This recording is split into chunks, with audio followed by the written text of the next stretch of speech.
Who are you? I don't know, but I'm writing to you anyway. Where are you? How far in the future? Where'd you find my journal? I may never know, but you can know me from what I put down on these pages. I come from a little village in the mountains. No one has left here since before I was born. But our lives changed overnight, just a few days ago when my best friend had a prophetic dream. A vision that the elder said means this season is going to end soon. The world is about to enter a new era. A great change is coming. Everyone was afraid. I was surrounded by questions and I began to feel how little I know. What is this season that is about to end, and why is it ending? What exactly is out there that could turn the world inside out? If there are still voices singing and laughing in the wilderness, I could record them before they're gone. I also thought of my dad, who always wanted to see the outside world but never did.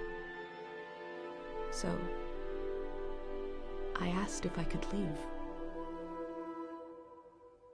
The elder had one condition for letting me go: that I take what I collect to the museum vault, a palace of art and memory at the edge of the earth. She says it's the only place safe from the turmoil of a changing season. I hope that's where you're reading this now. I can't stop the change that is coming, but this time on Earth could live on in these pages. What it looks like, sounds like, how it feels to be alive right now. I'm writing to you at the crack of dawn on the morning I leave home. I can smell breakfast cooking in the other room, and I can hear my mom's voice.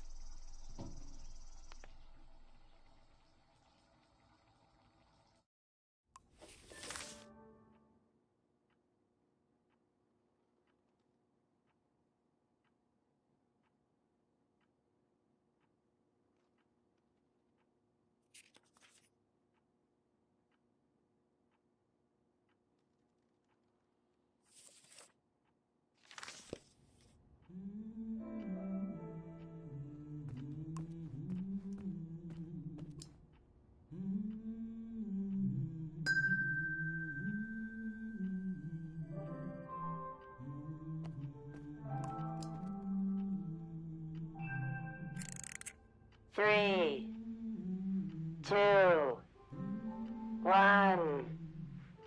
Hooray! Mr. Lotto's here.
My bag and Dad's camera, ready for the great departure.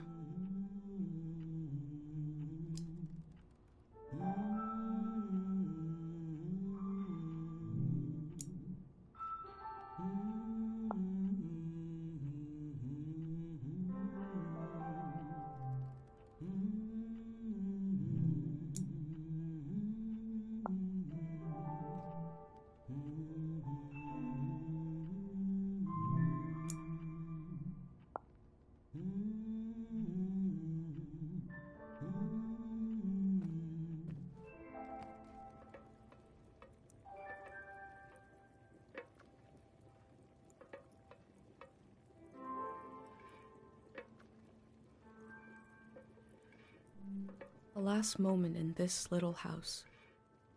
There used to be 3 of us here. My mom and dad and me. Soon it will be just her. Her and all these memories. But in this moment, everything is the same as ever.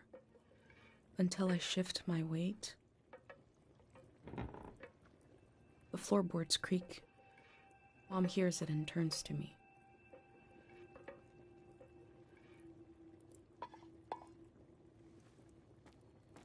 You're up. What are you doing standing there? Time to get going. It's gonna be a beautiful morning. I'm making progress. I found the burner, camera, recorder, travel breakfast is in progress. Still gotta make a pendant. We haven't used this in so long. Good thing I saved the instructions. Just as you would use a shield to protect your body, an identity pendant protects your mind. Your thoughts, memories, everything that makes you, you. We don't wear them here in the village anymore. But if you're going into the outside world, I'll feel better when you've got a pendant shielding you.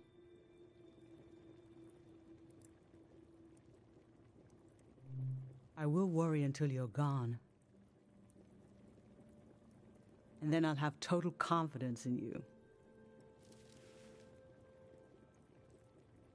In times of war, a pendant can be used to identify a body. Let's skip that part. Objects have 2 layers, the physical and the mental. The pendant needs to absorb both. 1. Collect a sentimental object for each sense: sound, smell, feel, sight, taste. 2. Feel the sense and speak aloud a memory of the object. 3. Feed the object into the burner. The memory will leave the speaker as it is transferred to the pendant. That means I'll forget the memory after I say it. It's supposed to be painless, at least.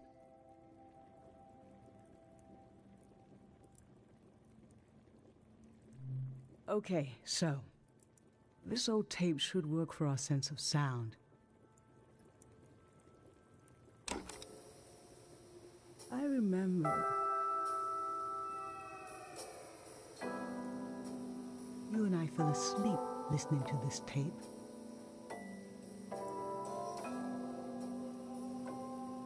Your dad came home.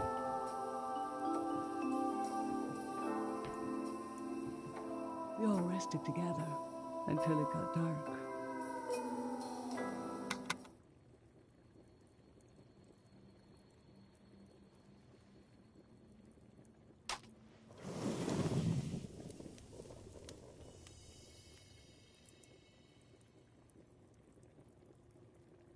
What an odd feeling.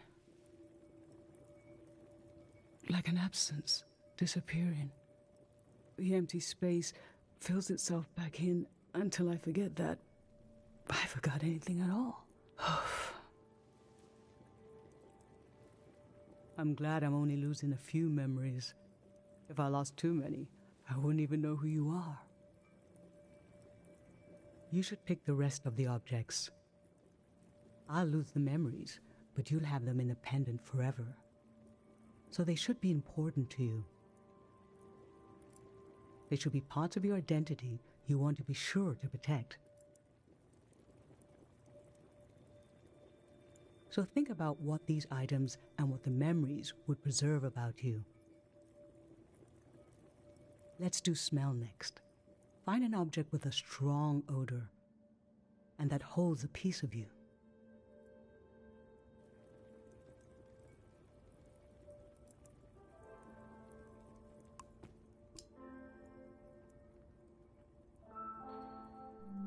Ancient, perfume, sweet. Nothing is ever lost.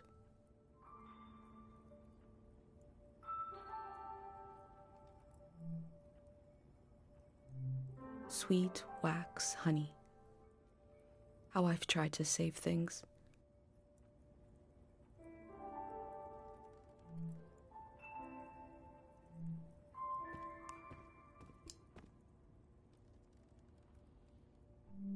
Childhood. Too sweet, too old. I always wanted to experience new things.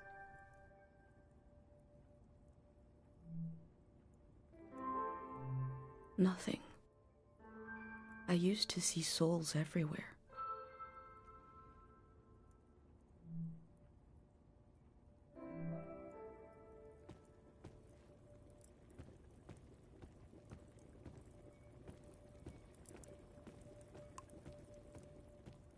Granite, seaside, darkness.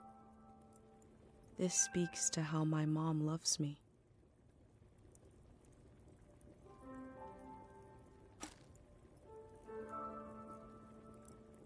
What did you choose for smell?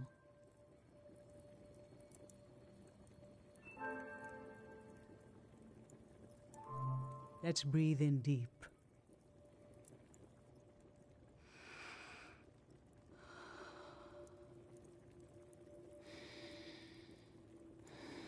Oh, I remember it so well. It's not as bad now, but in the old days, not many children lived long enough to grow up. We believed if a child could make it to the age of 9, they'd be all right. This print was made of your hand when you turned 9. Your father and I couldn't believe we really had a healthy girl. An old deep fear inside of me finally went away, and we saw you would just keep growing and growing, that everything was going to be okay.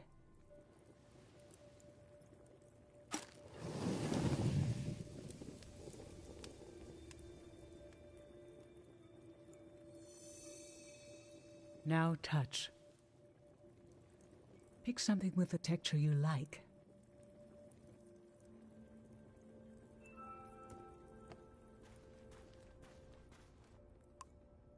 Wax, soft, ancient wall. I was loved by people I have no memory of.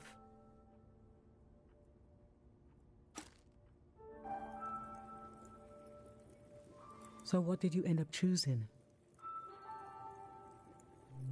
Okay, feel the candle. This kind of candle keeps someone alive for the time it takes to burn. Just a few hours when death is nearby. It can be enough for last rites, last words. This was Grandma's candle. She didn't want to use it. You spent a lot of time with her when you were a baby. I realized she wouldn't live long enough for you to remember her. Or for her to see you grow up and discover what kind of person you'd be. So in a way, you don't know her, and she didn't know you. And yet, she loved you. I don't know where love goes, but it belongs to you anyway.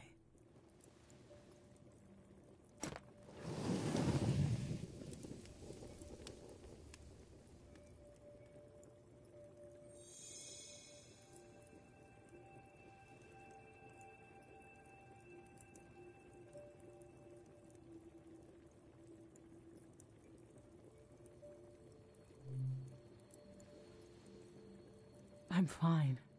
Let's do sight next. Pick something that looks nice.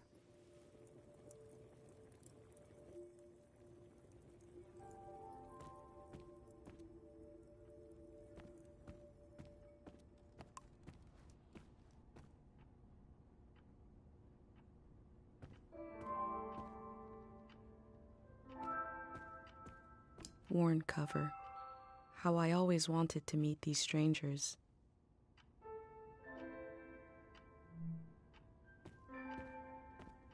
Mr. Lotto, this speaks to how my dad loved me.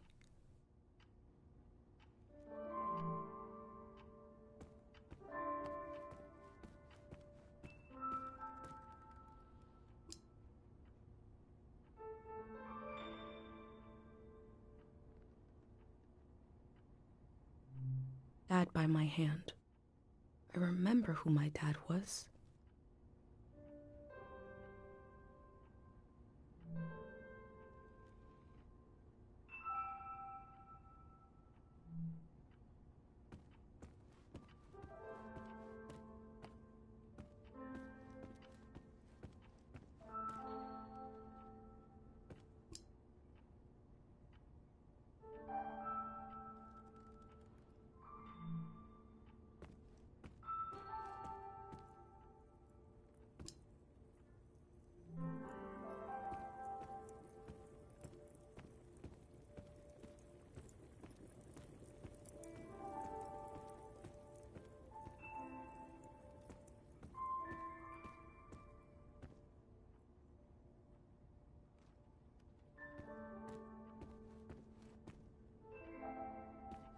my bag, and Dad's camera, ready for the great departure.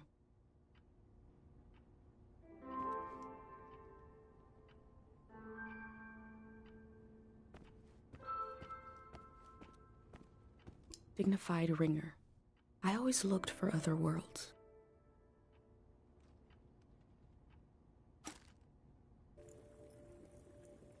So, what did you end up choosing?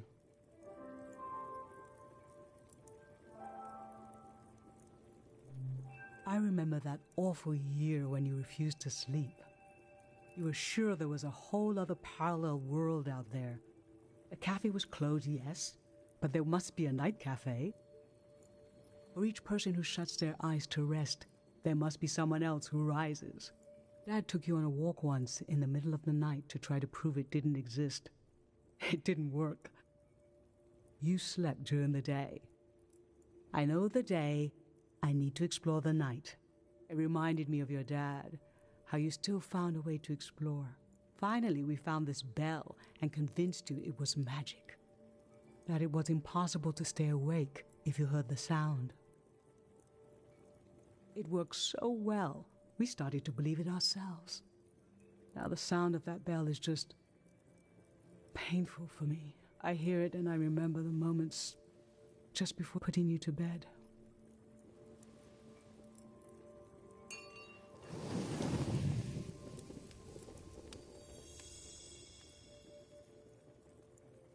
For taste, we can eat breakfast and feed some to the burner.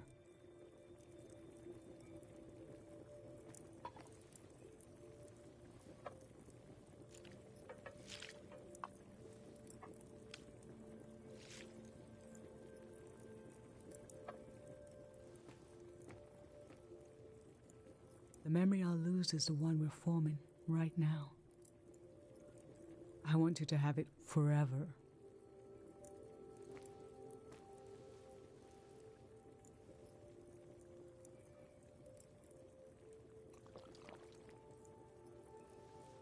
Standing here, you're having a last taste of home.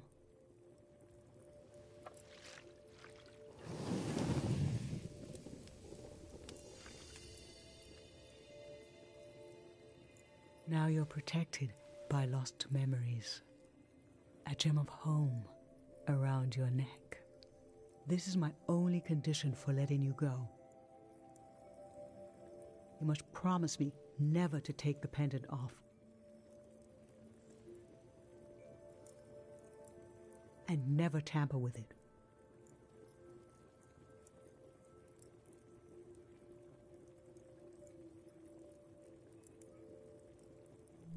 Okay? Then I'm okay with you leaving. I think your camera and bag are still in your room.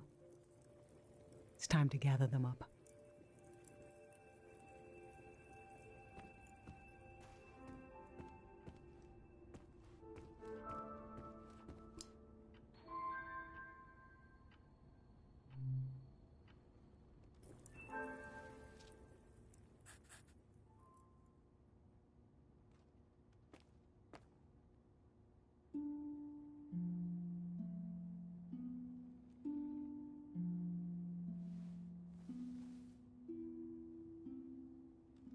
I've lost so much. How could the world ask me to lose you too?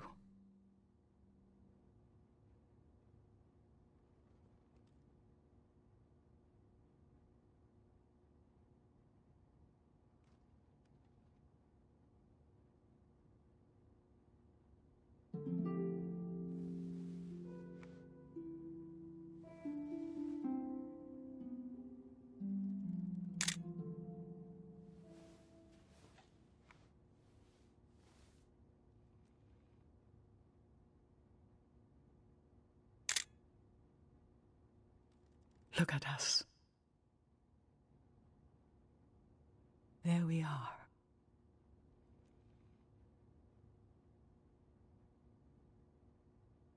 There we were. We'll always be right here on this beautiful morning.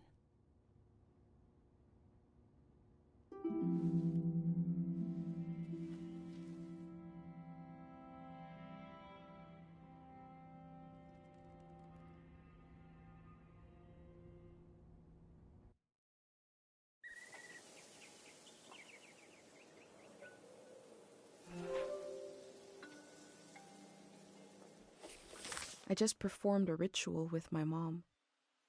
The moment has passed, but I'll record it in these pages for you, for the future.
I never knew when my mom would share a memory of Dad while cooking, on a walk, with no warning.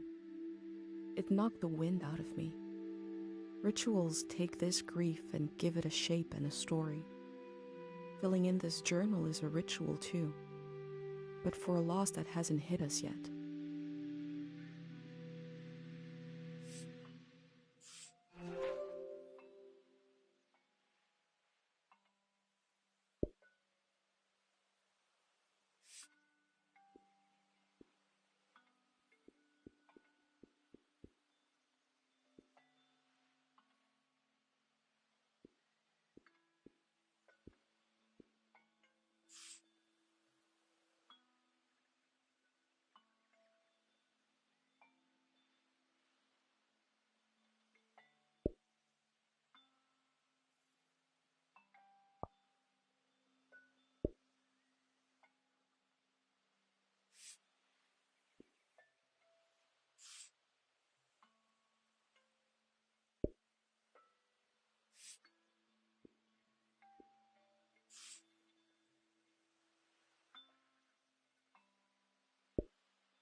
I've brought tools to record the sights and sounds of this season. I'll start by recording the only place I've ever known.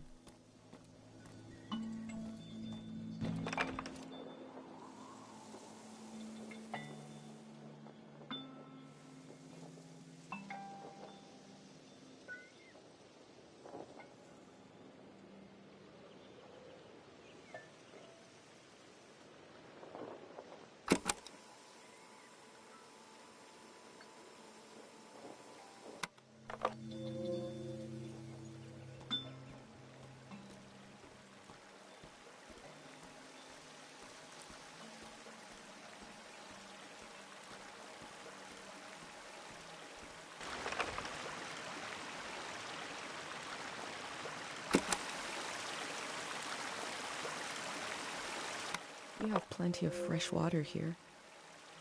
I wonder if it's more scarce in the outside world. Last night there was a goodbye party here in the plaza. Everyone was so afraid for me. To understand that fear, to understand where I grew up, you have to know the man standing watch over the plaza, Dr. Fumio.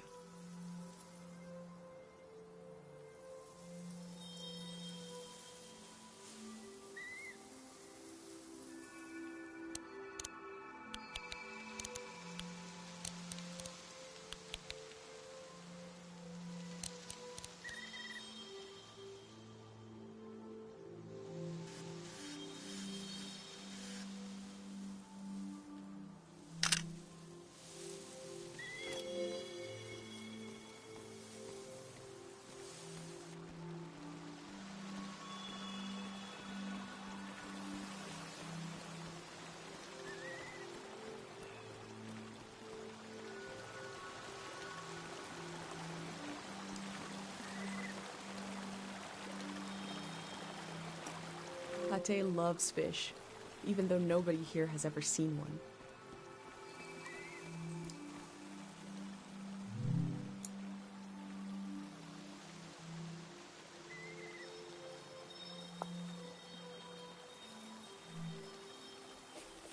Remembering everything must be painful. Dr. Fumio brought peace to so many people here. Dr. Fumio and his son founded Cairo back in 776. They live on through our traditions.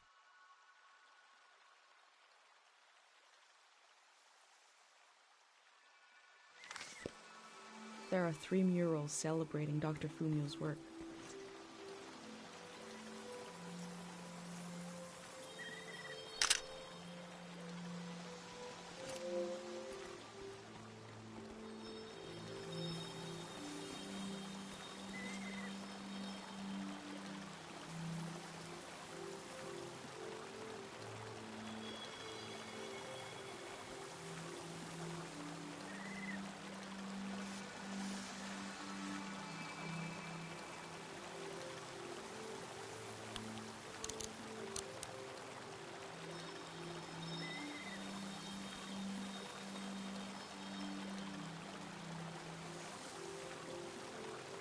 This is Dr. Fumio and his son.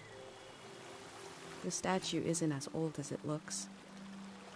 The artist wore it down to give it a feeling of ancientness and the authority that comes with it.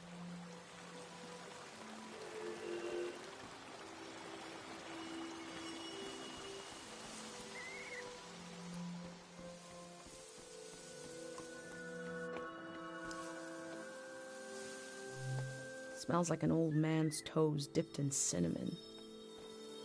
I had to drink this gross potion last night.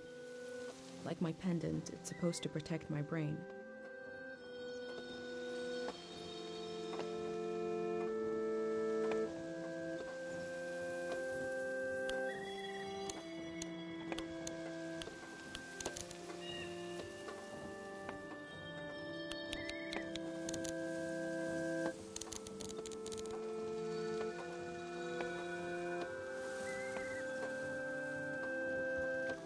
There's something eerie about an instrument that plays itself. But wind chimes aren't eerie. I think this...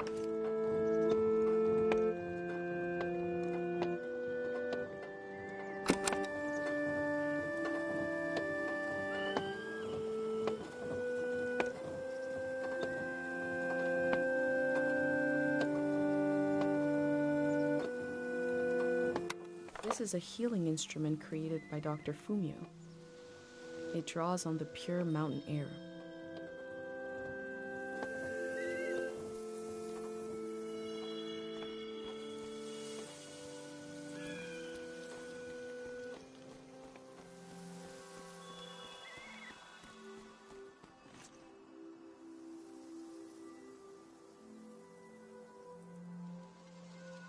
Dr. Fumio said the dream sickness was caused by something very powerful.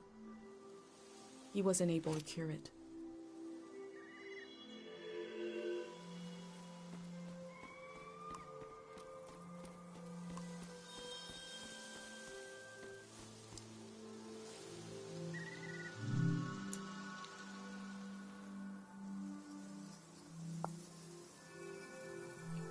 Pate's little daydream of leaving this place, of seeing something weird.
The elder sought out Dr. Fumio to cure her mother, who was suffering from time misperception.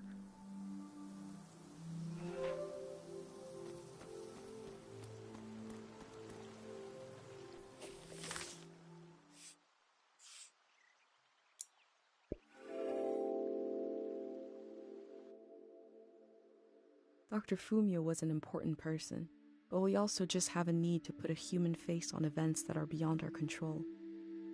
He may have felt just as scared and helpless as everyone else.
Kero Village was founded during the modernity. Much later, Dr. Fumio arrived and remade it in his image.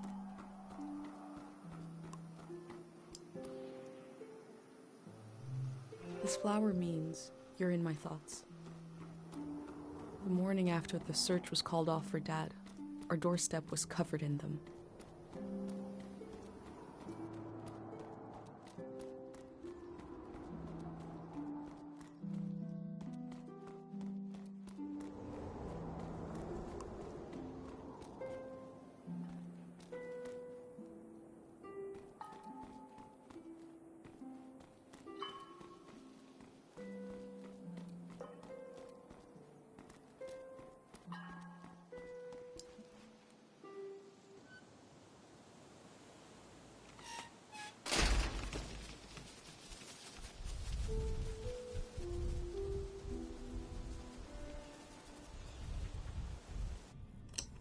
Is it recording?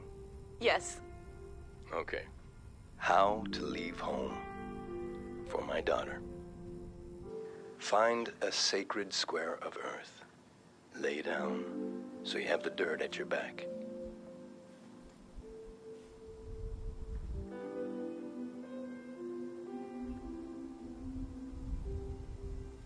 Close your eyes.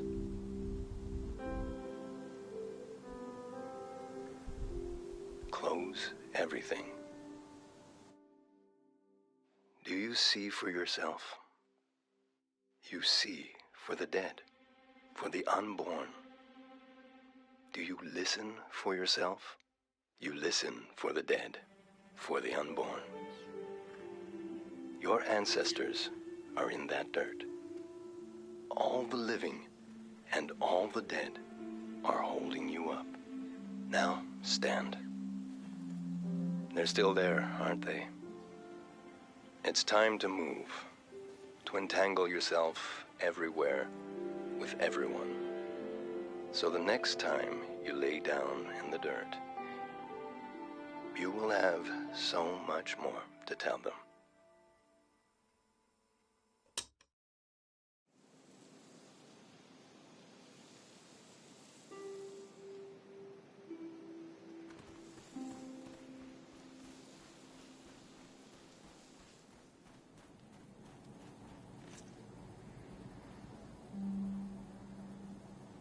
I've always wondered what's on the other side of this gate.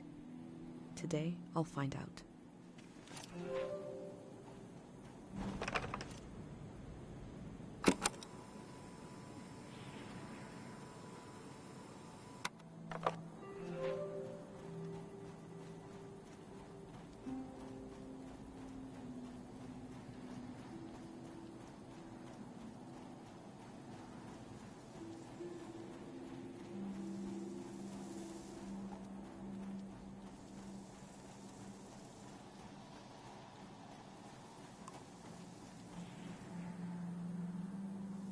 Pate fixed up 3 bikes instead of 1.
They were right.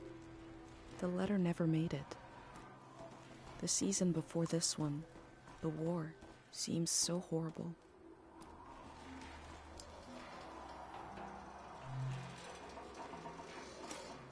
That poor baby.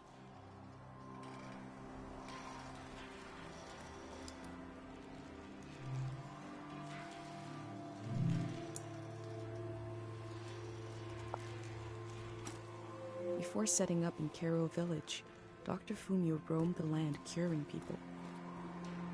It must have been hard when he wasn't around anymore, especially for people who couldn't travel to the village.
Traders used to come to the outskirts of the village. The war put an end to this.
My first time petting an animal. I think it went pretty well.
I feel nourished in these sights by the unfamiliarity of it all.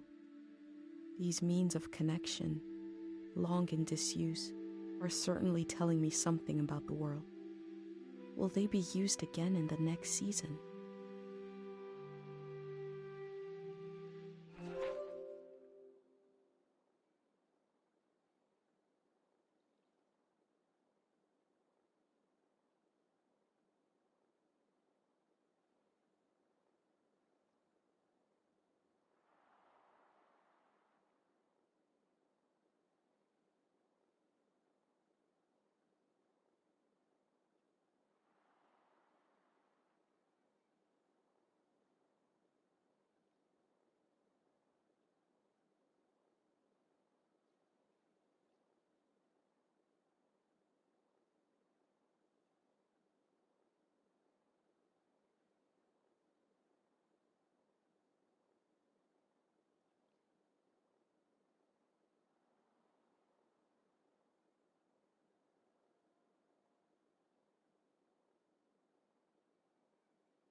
I cycled through landscapes, seeing them for the first and last time. I had no idea when I left my home how the season would end, or more importantly, how soon.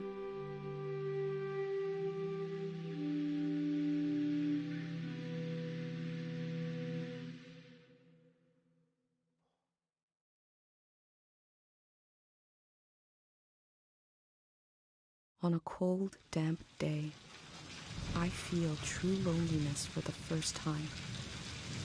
Nobody could have described with words how big this world is, how it goes and goes. I passed through it, where others passed before me.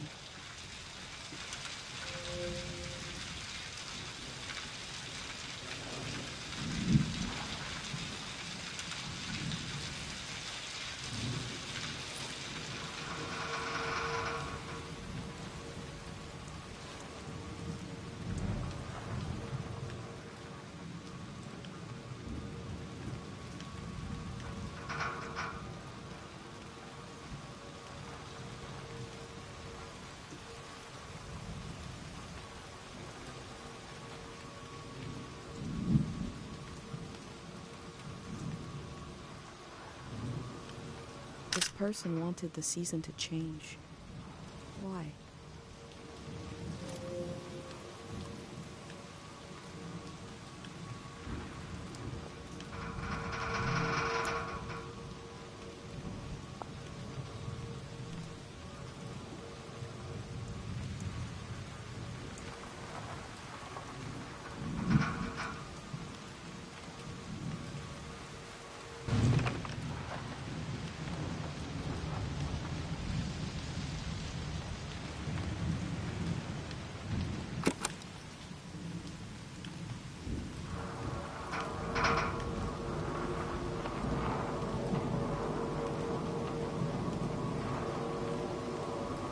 When a season turns, the reasons behind things might disappear.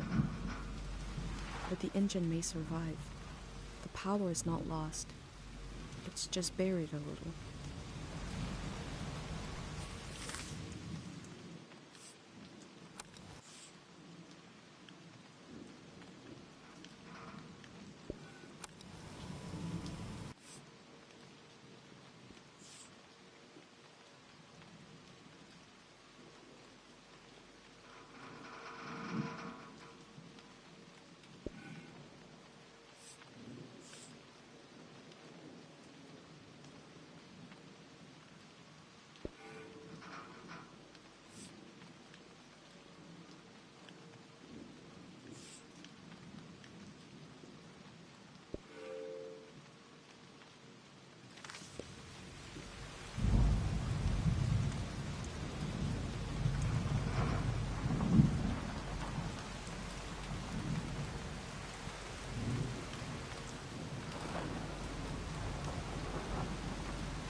Time seems to pass differently around here. I feel so heavy and so light at the same time. I'm not really alone. I'm with myself. I'm with the earth.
They wanted the season to change because they were so alone.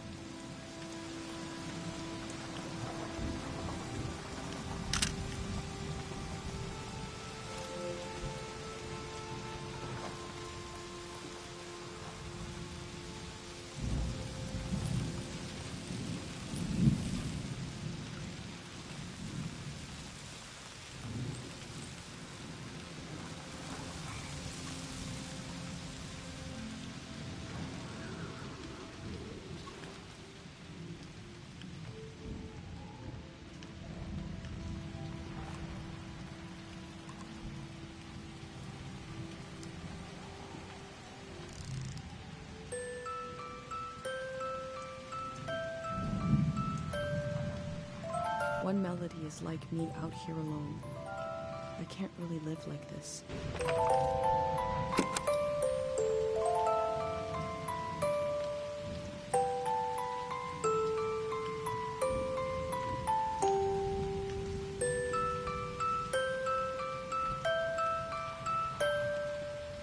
I have a feeling they use these music boxes to fall asleep.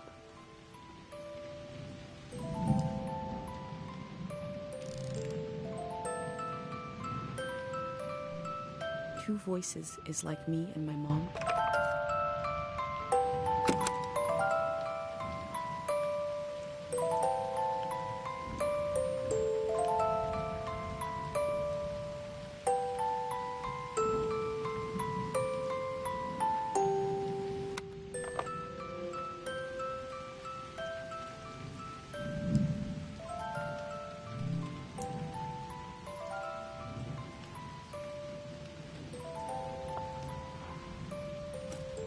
They kept themselves company with music.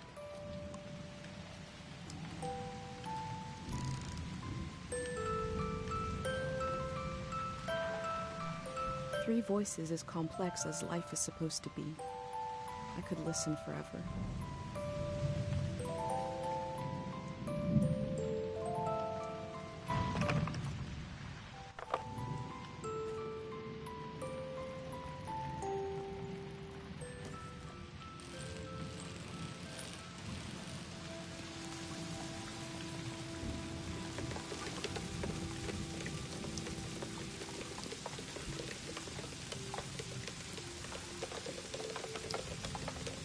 Looks like they made it out of here.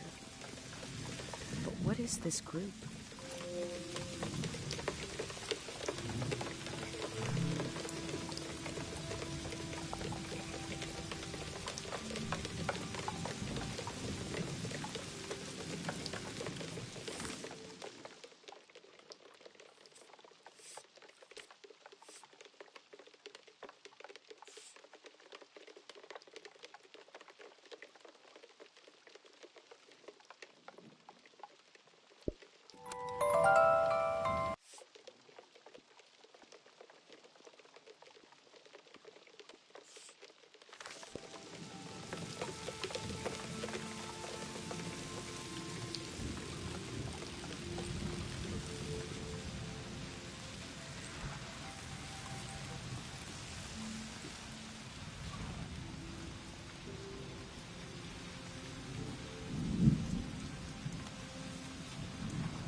In the empty places, I found companionship in the tapes I recorded before leaving home.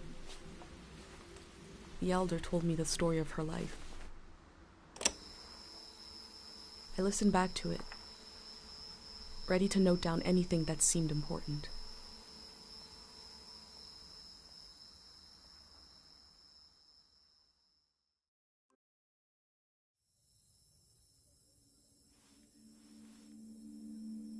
Let's set the scene for the listener,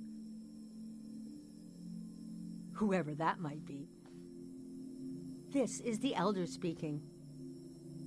We're sitting in the plaza, saying goodbye to a dear soul. We're here to see if there's anything useful in my mind that could help you on your trip. A century's worth of memories, dreams, fantasies, visions. Like a big, old, haunted library. When I die, this library will burn down. But which book should we check out first? I don't have all the answers. But I do feel the story of my life could help you understand what kind of world is out there.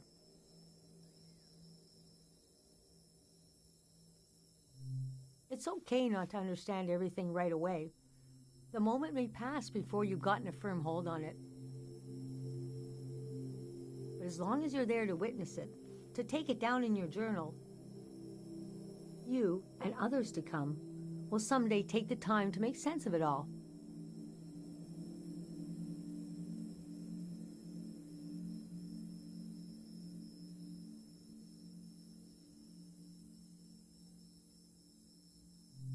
Francis Cale, if you must know. You can call me Frank, or Elder, or the Elder, or Elder Frank. You know, whatever. I don't care. I was born on the ocean. My mother and father worked on a cruise ship. The short-lived but glorious watery republics. Floating cities. Most won their independence by the time I was born. How can I describe them? They were a jewel of the golden season. Pleasure boats with a radical political program. How nice. The golden age was a time of flags, logos, mottos, mastheads. My mom taught me to read them. She was the ship's philosopher. My dad was a recycling engineer. Recycling on the ship was a matter of life and death.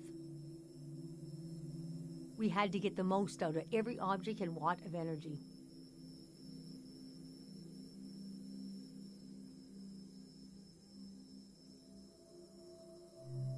These symbols and gestures were layered with meaning.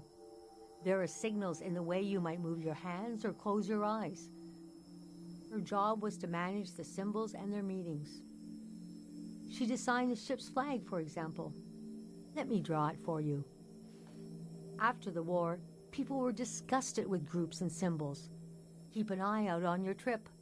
I bet you won't see a signal flag flying. Her name was Augusta Cale. I loved the way the ship would tilt and roll with the waves, especially as I fell asleep. It was so comforting. Picture me as a kid in bed, feeling the swaying of the ship. It was like being rocked to sleep as a baby. I loved exploring the ship, too. Wandering through the suites, the swimming pool, the game rooms, and oh, there were 2 dance halls. A large, elegant one and another one in the basement. A lot of my firsts were down there. My first dance, my first kiss, and so forth.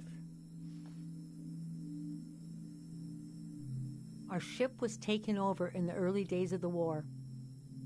That was the end of the watery republics. I heard the dance hall in the basement became a weapons cache. Took me half my life to say goodbye to the world I knew in my youth. Imagine me and my parents and everyone I knew being escorted off the ship by a company of soldiers. And I'm thinking, I hope they don't make a mess of my room. I was embarrassed by the younger kids who were crying their eyes out. But they knew, I guess.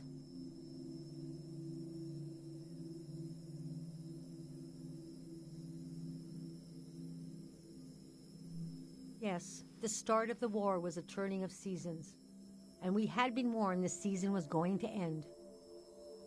Oh, but we didn't understand the warning.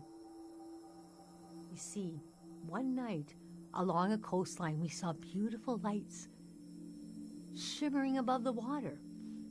Later, we found out this was an ancient warning system. It hadn't been used in so long, we didn't know what it meant. We just thought, Well, ain't that pretty? We tried to stick together and camped out on the coast of the prismatic grounds.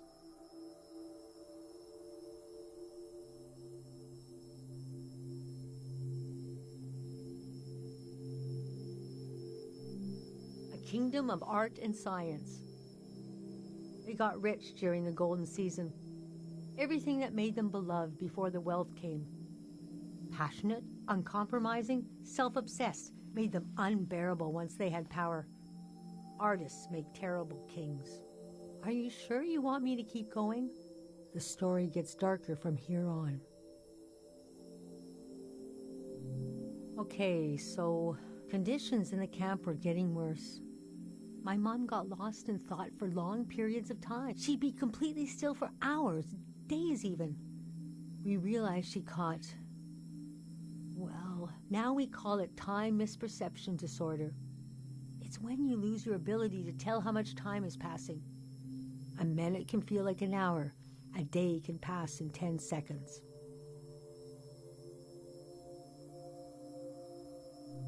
What's so hard is the feeling of absolute loneliness.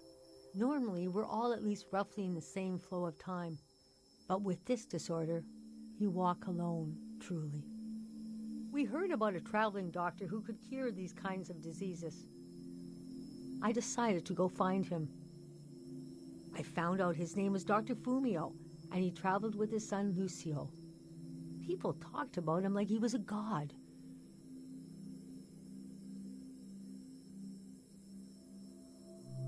I described my mom's condition to Dr. Fumio.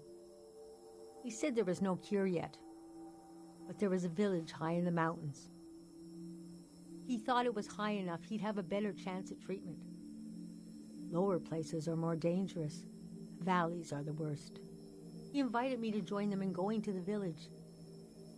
But I wanted to go back and get my parents and bring them with me.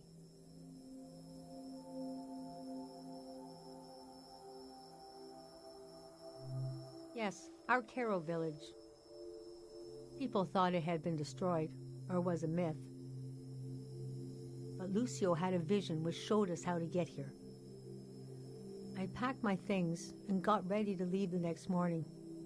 That night, my mom came to me in a dream. She was standing in a field of flowers. I'd grown since I last saw her.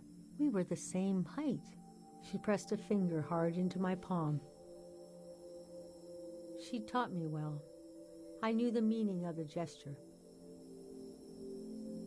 I knew no matter what I did, I'd never see my parents again. In the morning, I told Dr. Fumio I would follow him to Caro village. The next few weeks were very physically tiring, hiking, climbing. And when we found the village, building, planting, cleaning, Fumio brought sick people from all over the world, and they got better. The treatments worked. Everyone was healing. So why couldn't I? One day, we got word the war was over. We never found out how it ended. It was like peace just swept over the earth in a split second. There was a party in the plaza to celebrate the end of the war, but I couldn't bring myself to go. Yes, it was over, but it had taken my home, my family. That night, as I was falling asleep, I felt the bed tilt and sway gently, as if it was being tossed on the waves of the ocean, as if I was back in my bedroom on the ship, as if I was back in my mother's arms, being rocked gently to sleep. I knew I was finally home, and nothing could hurt me.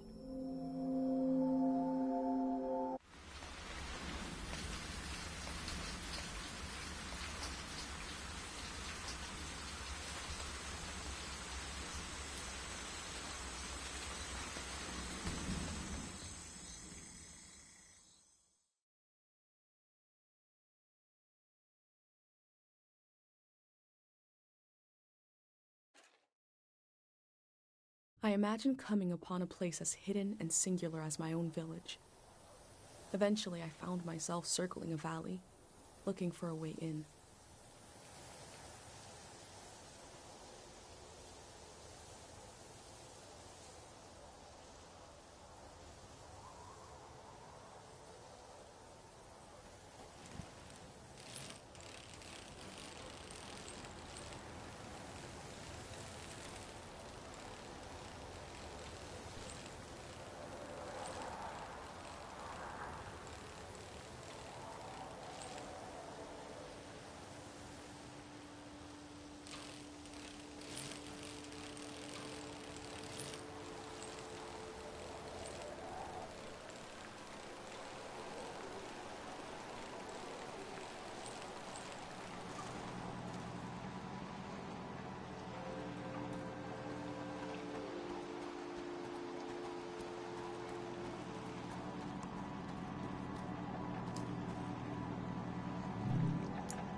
never used this kind of technology in my village.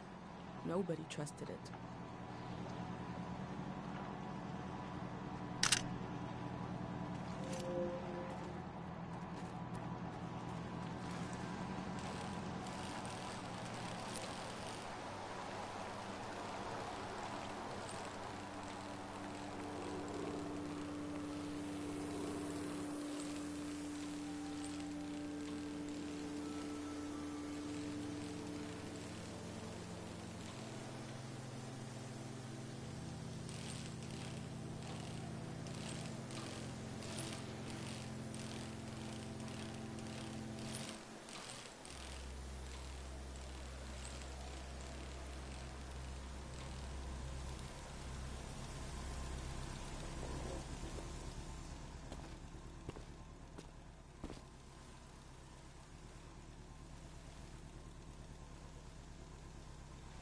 Oh.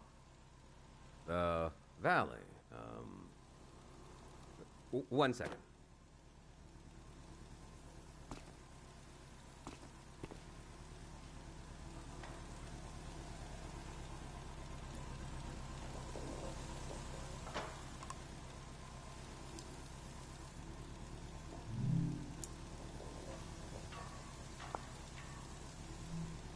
I'll think about what kind of visitor I want to be. Is that a strotophob? What are they called? What is it?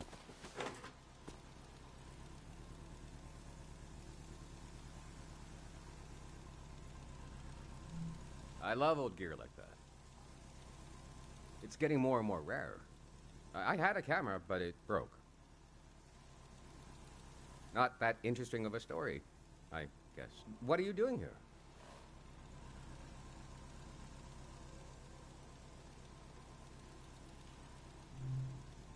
The whole thing, huh? You're young. You got time. What kind of stuff are you recording?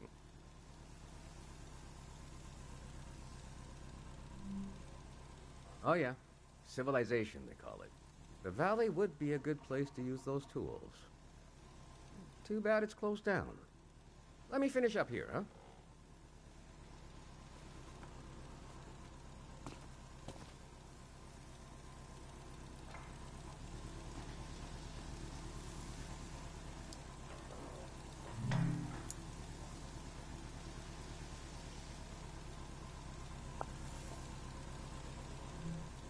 I'm not the first to do this. Just the first in a long time. Hey.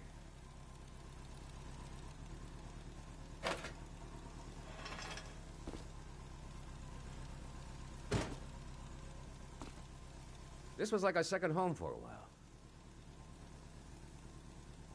That was fun earlier when you showed up.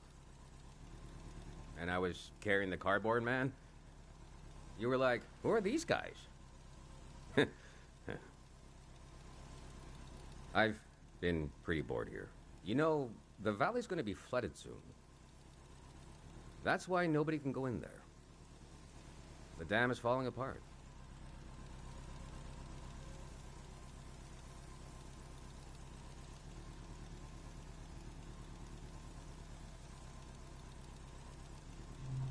Couple of days from now. Day 0, we call it.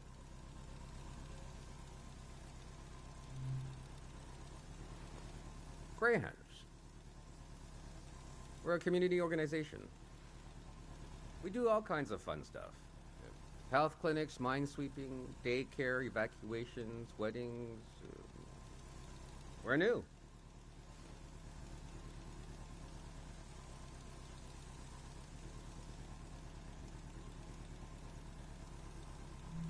We'll do anything to make the future better than the present.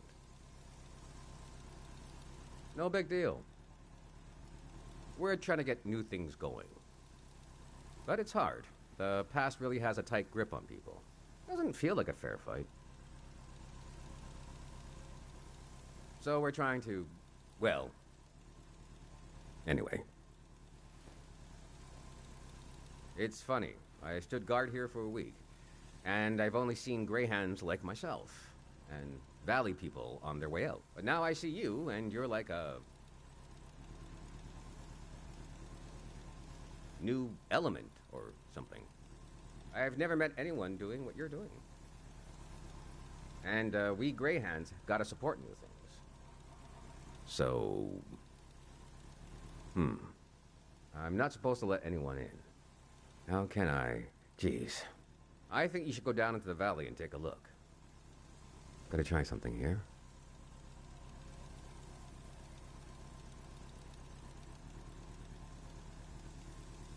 Dang it. I was trying to wink. Well, you get the idea. Go on and put that old gear to use. You can take my map of the valley, too. I don't need it anymore. I'll be down to pick everyone up around midnight. See you then.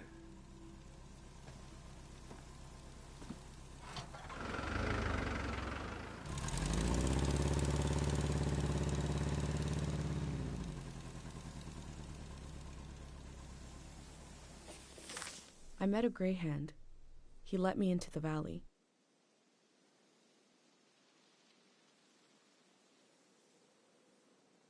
I think he wanted me to record what the Greyhands were up to.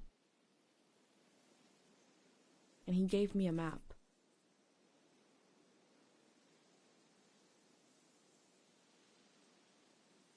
The assembly point seemed like a good place to start.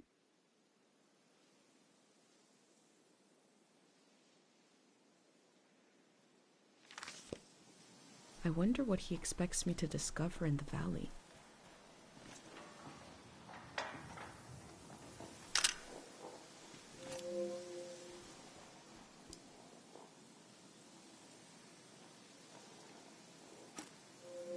It seems like I'll have to wait for night to enter the shrine.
I am probably the last person that will ever be welcomed here by this sign.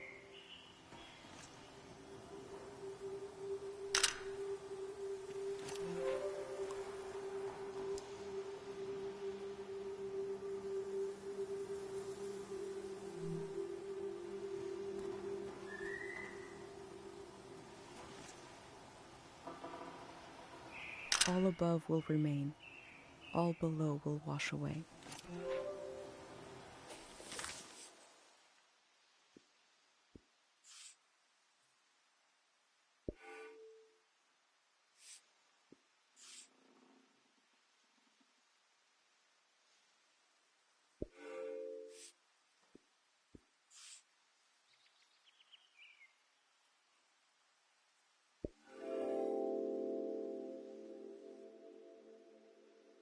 The elder warned me about valleys. She said they were dangerous. I feel a dulcet tension in the air. I enter to see the moment between seasons.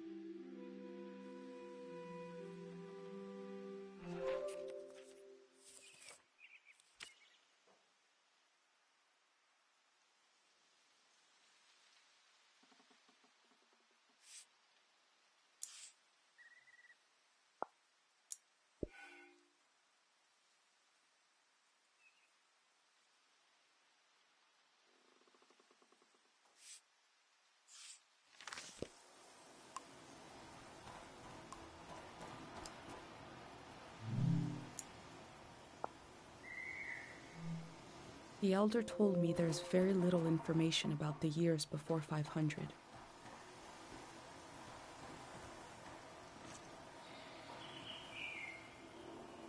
I have wondered about the lives beneath unkept graves.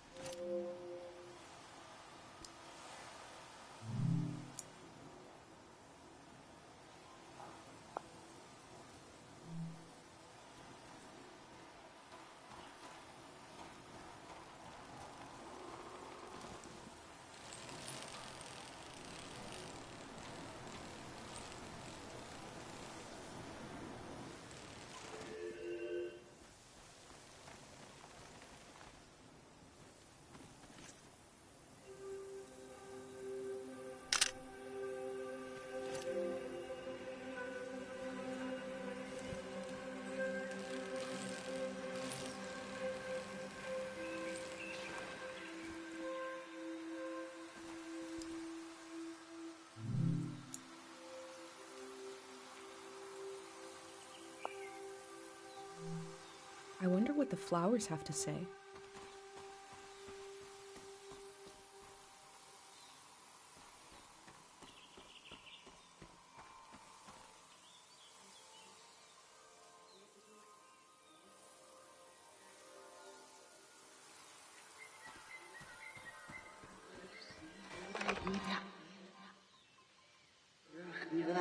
God of sleep,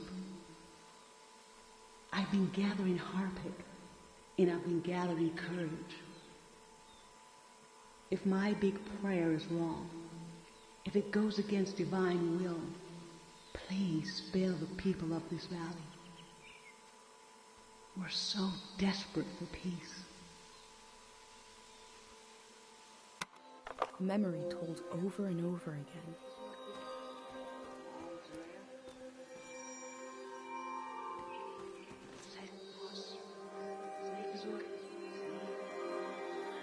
She must have been important to have such an elaborate solitary tomb.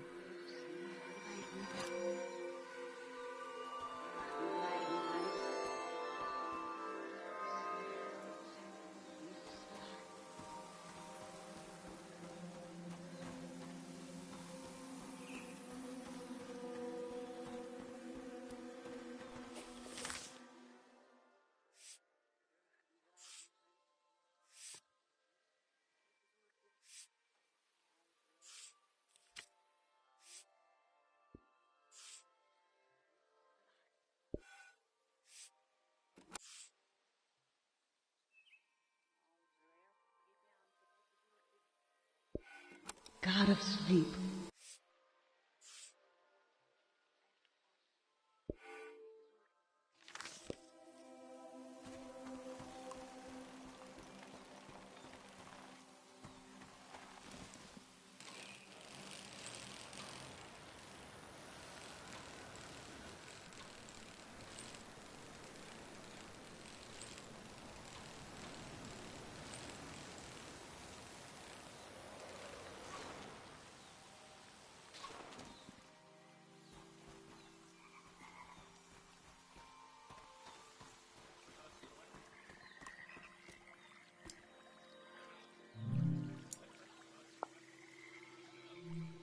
These metal animals are looking up, expectantly.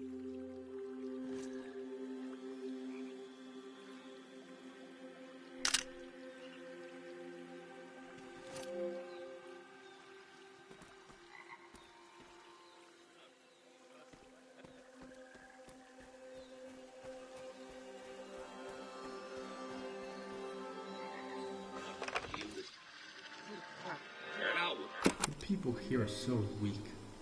I heard gunshots last night. That was us. What is that? Look at the pond, the water. What is that pattern? Should we run or something? Something frightening happened in this memory. But what was it?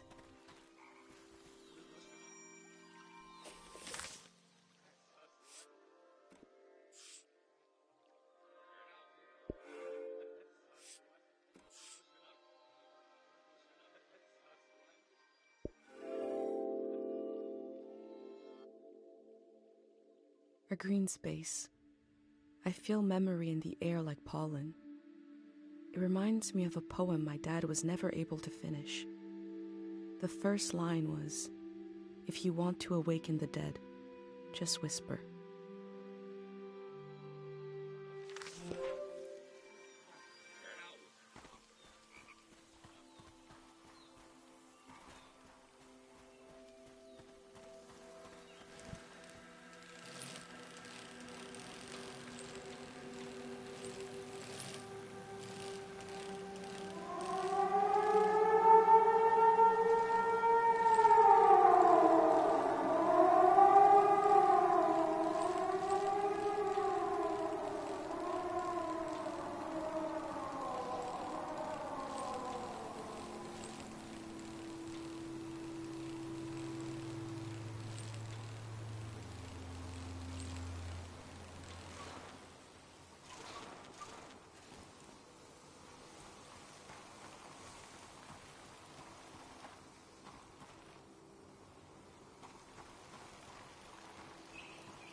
It sounds like they want to adapt their organization to the people in it, and not the other way around.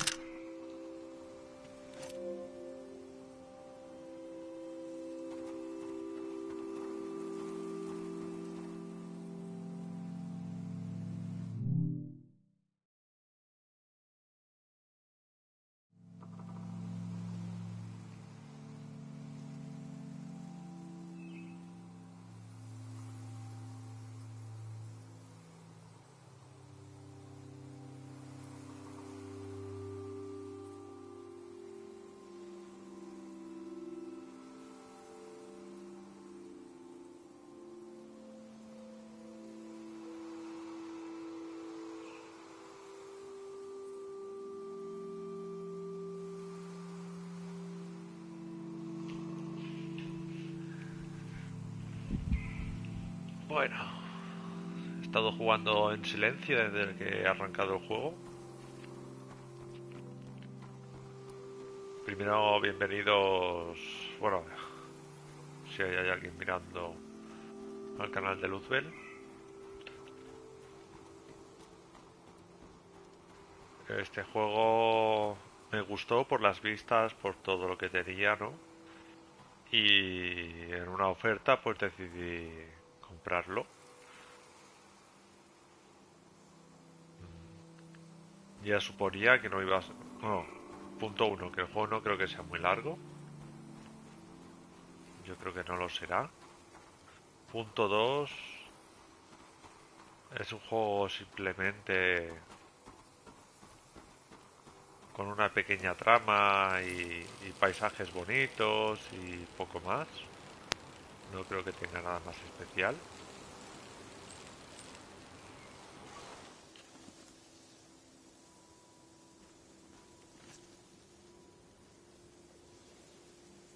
The artist has depicted the Greyhands as a child. They don't have faith in their capabilities, but see them as innocent?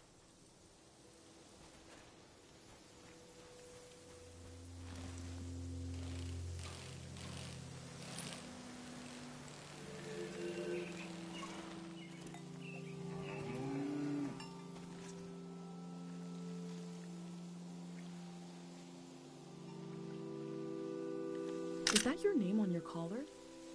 Let's see. You are Madrigal.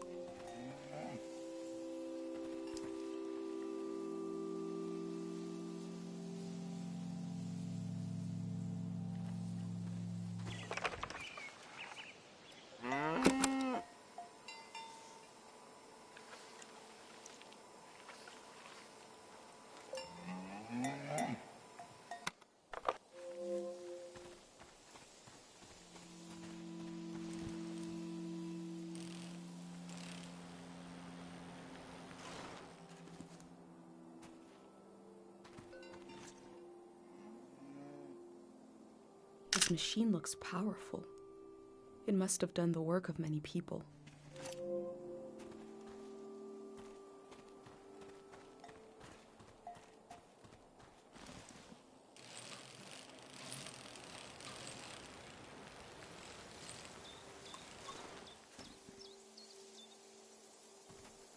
And you are Mata.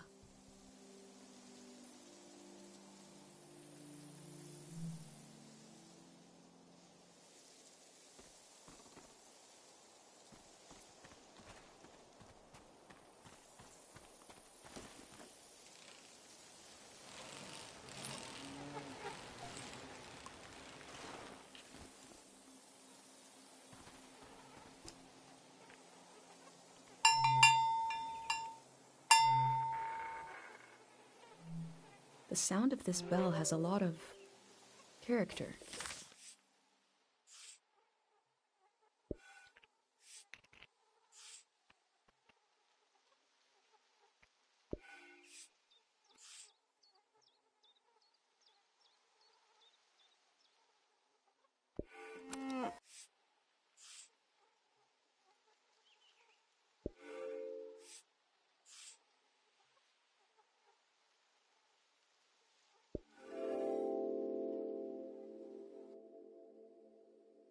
Compared to my village, they lived in the open here. They lived on the land itself. I hope in the future, at least some people are still living like that.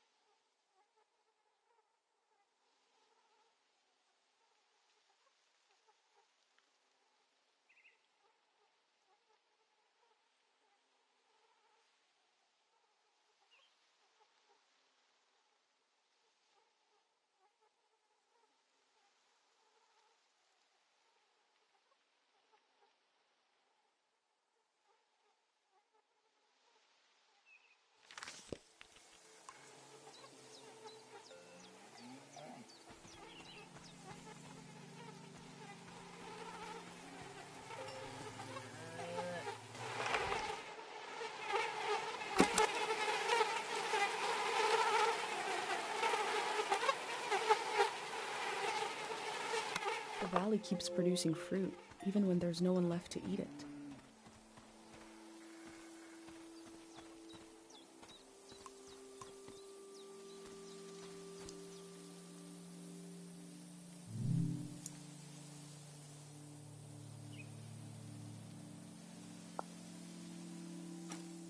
These people had to leave so much behind.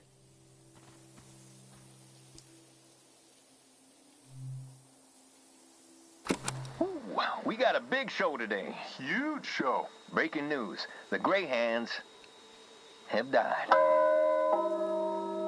We're being reborn, baby.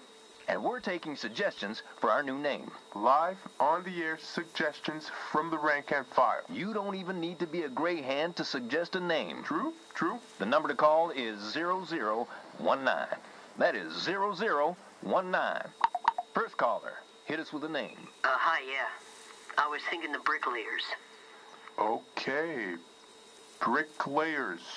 Laying some bricks. Well, yeah, thanks for the suggestion. We'll be taking them all afternoon, so keep them coming. That number again is 0019. You're listening to Gray Hand Radio. We are broadcasting live from Gray Hand HQ. And we're going to take a little break. If the Gray Hands are changing their name, you'd know them as something else.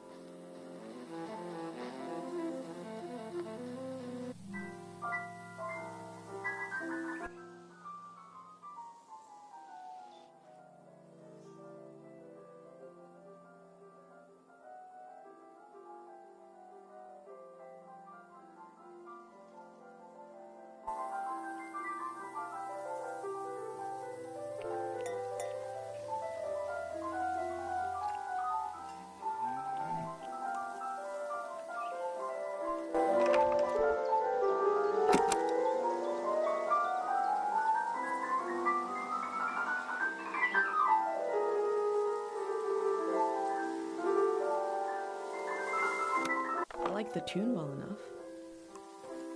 I wonder why it appeals to our bovine brethren.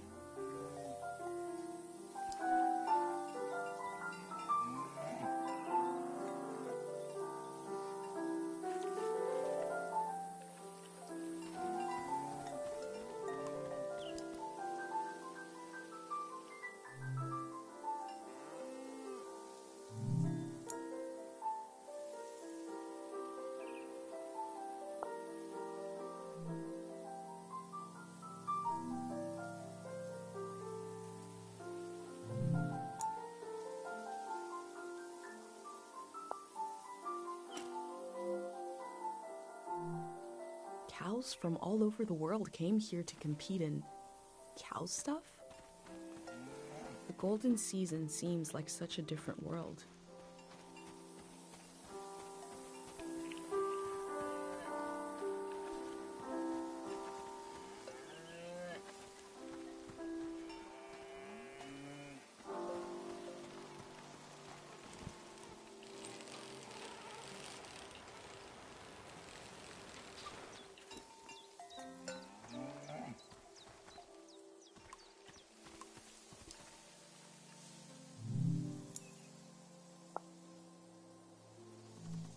I've never drank cow's milk, let alone some kind of frozen version.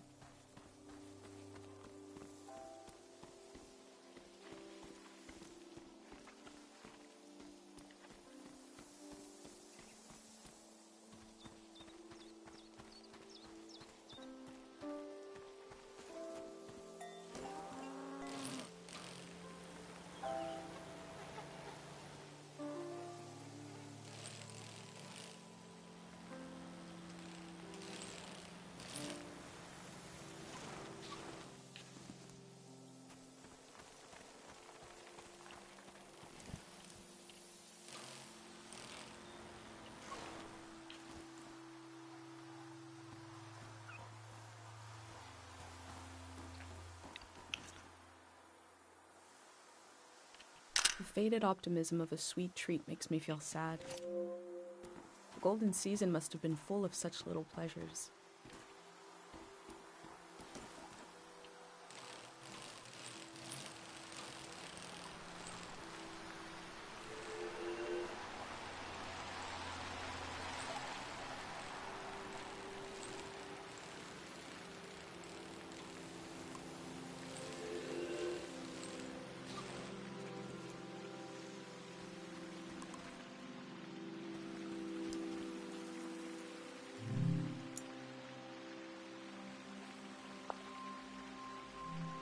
I wish Pate could call this hotline to talk about his heavy dream.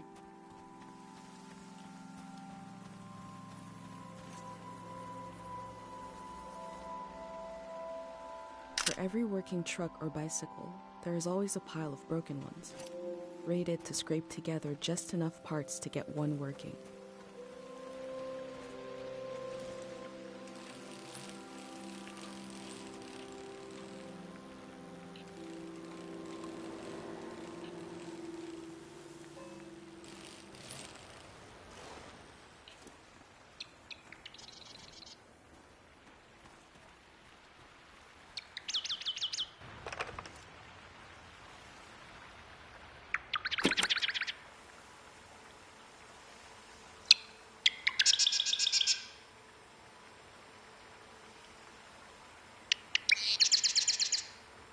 No technology has improved on the bird.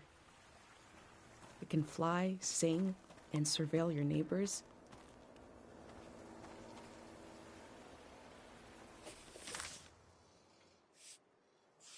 Estoy reventadísimo hoy. Así que...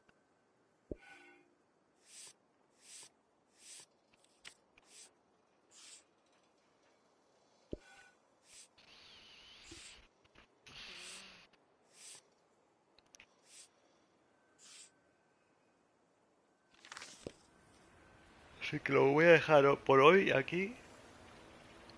Quería probar el juego. Es bastante entretenido, pero al ser tan tranquilo y que he pasado unos días enfermo, pues todavía estoy algo cansado, necesito hacer un poco de reposo porque encima mañana me toca trabajar. Así que nada, en principio el juego pues ha sido, bueno, no es, si esperáis un juego de acción y tal, pues no lo es súper con calma todo. Y me lo pasaré, sí, pero tengo muchos juegos a los que jugar.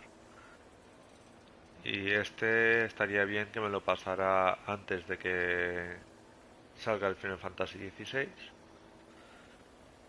Para que así no solamente poderlo eliminar y dejar espacio para el juego, sino para acabarlo y tener la mente abierta para el siguiente. El Dying Light 2 no sé si jugaré luego más tarde, no lo creo, o puede que sí. A ver si también lo puedo acabar. No creo que sea un juego muy largo. Y también ir dejando espacio a otros juegos. Y me tengo que pasar el Assassin's Creed Valhalla, que lo tengo empezado desde hace la vida. Y yo creo que ya me quedarán 2 o 3 horas perfectamente de juego para finalizarlo del todo y haber completado al 100% prácticamente todos los DLCs. Que a ver si mañana por la tarde un rato, cuando llegue de trabajar, me puedo poner con el Assassin's Creed y haré un directo, simplemente pues bueno, para que veáis cómo voy y a ver si lo finalizo ya la historia, que ya estoy un poco hasta las narices porque el juego es demasiado largo y lo quiero acabar para dejar espacio para el Horizon, que también lo tengo que empezar. Así que si os ha gustado me dais un like, si no también. Es broma. Y suscribiros si no lo estáis y darle a la campanita para más vídeos de todo tipo de videojuegos. Hasta la próxima. Chao.